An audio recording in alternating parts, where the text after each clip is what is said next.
Saudações mais uma vez, meu nome é Cristóvão Chalem. Vou apresentar a norma da contabilidade do relato financeiro a recursos minerais. Sou membro da turma Casa 2A. O presente trabalho como estudar a apresentação objetiva, introdução, definições, mensuração consequente e imparidades. Com base nisso, a presente norma tem o objetivo de estabelecer o tratamento contabilístico relativo à exploração e avaliação de recursos minerais. Com base nisso, esses recursos incluem as seguintes fases.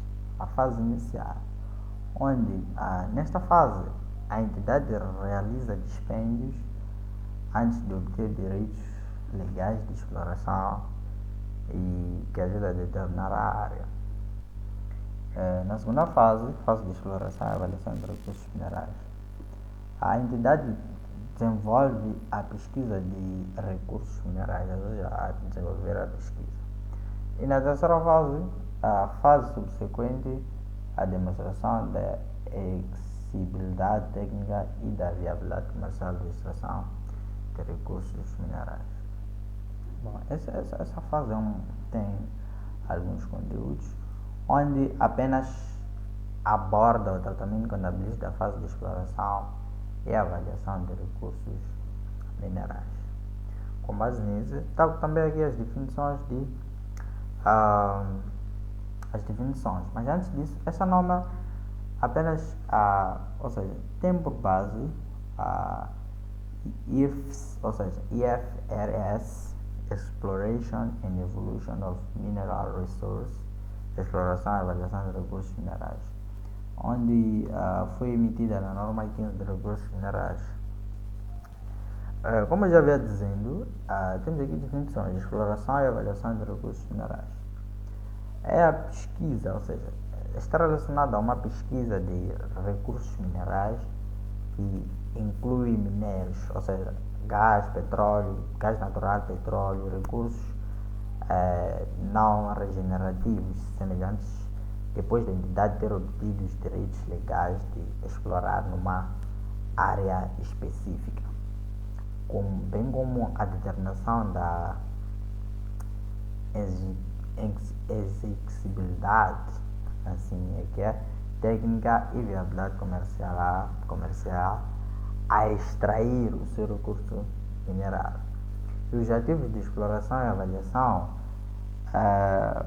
também são dispêndios de exploração que ajudam na avaliação e reconhecimentos como ativos de acordo com a política contabilística de uma entidade. E dispêndios de exploração e avaliação são dispêndios incorridos por uma entidade em ligação com a exploração e avaliação de recursos minerais antes que a viabilidade comercial da extração de um recurso mineral seja demonstrada. Em seguida temos a mensuração do custo. A mensuração do custo inicial de objetivos de exploração e avaliação é efetuada ao custo. Ou seja, primeiro temos aqui o primeiro elemento do custo, a aquisição de direitos de exploração ou concessão.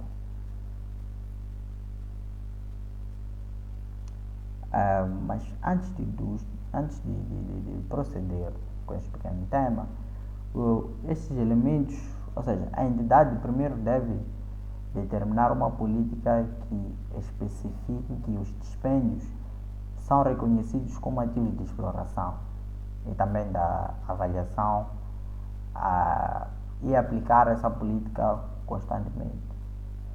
Com base nisso, essa norma aponta alguns exemplos de dispêndios que podem ser incluídos na mensuração de objetivos de exploração e avaliação. E temos aqui o primeiro elemento, a aquisição de direitos de exploração, estudos topográficos, geológicos, geofísicos, perfuração, tubagem e testes. E por fim, atividades relacionadas com a avaliação da viabilidade econômica da geração do recurso mineral. Em seguida temos a mensuração subsequente, modelo de custo e modelo de revalorização. Antes de tudo, A mensuração subsequente. A mensuração subsequente de ativos de exploração, a avaliação de recursos minerais podem optar por modelo de recurso, modelo de custo ou modelo de revalorização. Com base nisso, modelo de revalorização aplicam-se as disposições da norma 3, ativos tangíveis, ou a norma 14, ativos tangíveis, relativamente ao tratamento das diferenças de justo valor. E também essas normas apresentam ativos de exploração e avaliação, ou seja, devem ser apresentados como ativos tangíveis e intangíveis, de acordo com a natureza dos ativos. Essa classificação deve ser aplicada consistente ou constantemente também. E por fim vamos falar das imparidades. A norma 15 requer a avaliação dos ativos de exploração e ativos quanto à imparidade quando os fatores e as circunstâncias surgirem que o valor líquido contabilístico pode exceder o seu valor recuperável. Ou seja, as circunstâncias referidas nessa norma como indicadoras de possível imparidade são as seguintes. Temos o prazo de concessão ou de exploração, que diz que numa área específica expira durante o período, ou seja, ou vai expirar no futuro próximo, não há perspectivas de renovação. Em seguida, temos a segunda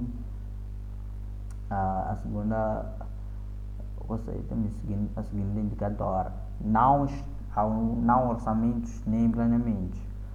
Quer dizer que não estão orçamentados nem planeados dispêndios significativos com a exploração e avaliação de recursos minerais adicionados numa área específica. E a segunda indicadora é a exploração e avaliação de recursos minerais. Numa área específica, não conduziram à descoberta de quantias, ou seja, de quantidades economicamente rentáveis, e a entidade decidiu descontinuar essas atividades numa área específica. E como última indicadora possível de imparidade, dados suficientes, ou seja, existem dados suficientes que indicam que embora seja improvável que se faça o desenvolvimento na área específica, é improvável que a quantia registrada do ativo de exploração e avaliação seja recuperada na totalidade, quer através do sucesso de desenvolvimento, quer da venda também dos ativos. Esta foi a apresentação dos recursos minerais e dou por fim a minha apresentação e muito obrigado.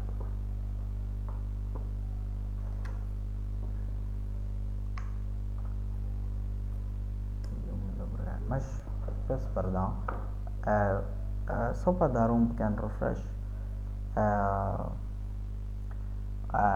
os recursos minerais divulgam-se, ou seja, deve-se divulgar a informação que identifique e exemplifique as quantias reconhecidas nas suas demonstrações financeiras que resultam na exploração e avaliação dos seus recursos, ou seja, designam-se as suas políticas contabilísticas relativas aos dispêndios de exploração e da avaliação, incluindo também o reconhecimento dos ativos na exploração, também na avaliação, e as quantias dos ativos passivos, rendimentos gastos e fluxos de casos operacionais de investimentos relacionados à exploração e avaliação dos recursos minerais. Também dizer que uma entidade deve mostrar os ativos de exploração e avaliação com uma rúbrica separada de ativos e fazer as divulgações exigidas na norma 13 e norma 14, ou seja, ativos tangíveis e intangíveis, consistentemente com a forma como os ativos